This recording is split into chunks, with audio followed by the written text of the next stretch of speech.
Exercise 1. The 10-minute daily check-in scripture. Everyone should be quick to listen, slow to speak, and slow to become angry.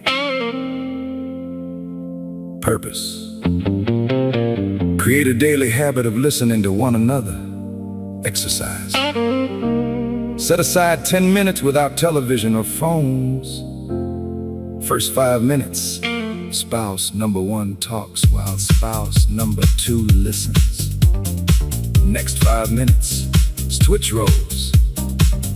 The listener should not interrupt, criticize, correct, or immediately try to solve the problem.